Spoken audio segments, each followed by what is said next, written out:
What's going on, people? Thanks for coming back to watch another video. Today we're going to talk about trigger fitment. This can be kind of a pain in the ass when you're trying to put a new trigger in. You want that, shiny aluminum, whatever, adjustable neck speed, the Airsoft Masterpiece, puzzle triggers, or whatever you're trying to do.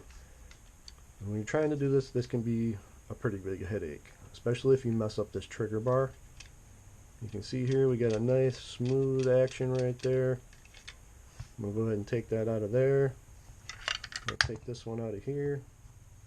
We'll put this one in here. And we're good to go there.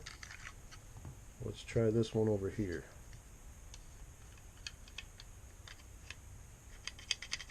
Pretty good to go there, I'd say. But you might run into that issue where the trigger is not smooth, it's getting hung up. We only have to move the trigger about that far.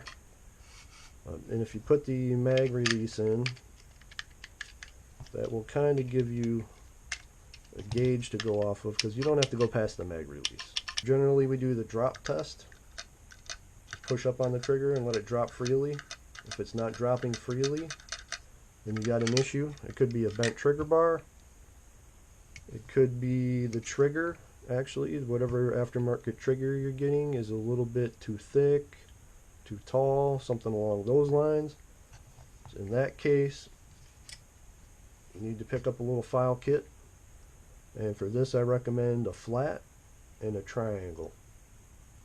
And what you want to do is you want to go in and file the top of your grip, or the bottom, or the sides. When you do the sides, do that very, very slowly. Do a little bit, check, make sure it's not all hacked up. Unless you have a wider file, because this file you can start up here, by the time you get down to here, it's going to be all wonky. So just make sure you go slow, little bit by little bit, take a look, even it up, check your trigger, make sure your trigger's moving freely. If it isn't, go back in, do some more filing. You can also file the trigger down, but depending on what the trigger's made of, like you might have an aluminum trigger or something like that, filing the plastic grip is a lot easier. So probably stick with filing the grip. Now installing the trigger, that's a whole different story.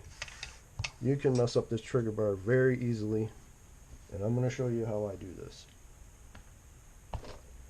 That's a Lego.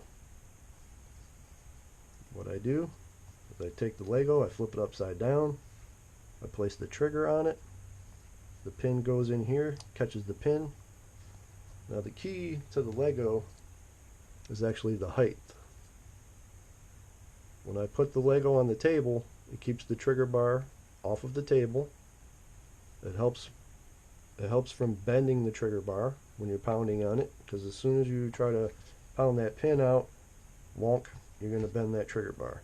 And then, unless you know what you're doing, that trigger bar is probably garbage.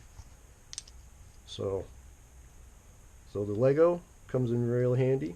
You can probably find one around the house if you have Lego. So this is exactly what I'll do. I'll punch that pin out. I'll take my punch. I'll punch that pin out. It will catch inside the Lego. I can dump it out, reuse it.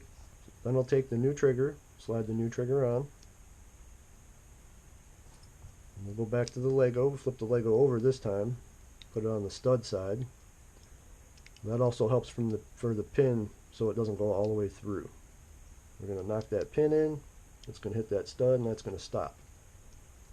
Now when we're pounding that pin in, the Lego is going to keep the trigger bar floating. It's in no contact with anything. We're going to knock that pin in, we're good to go. That's the way I do these, and you guys can see every one of these is perfect.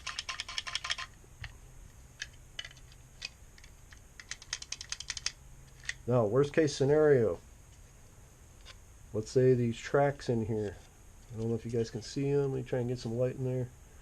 There's little tracks inside here that the bar runs in. You might have an issue there. So what I like to do there is I take the triangle file And I'll go right along that track right there, and I'll open that track up just a little bit, top and bottom.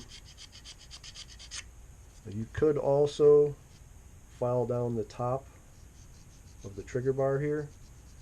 If you're coming in contact, when the trigger comes back, if this is kind of moving and coming in contact with the rail here,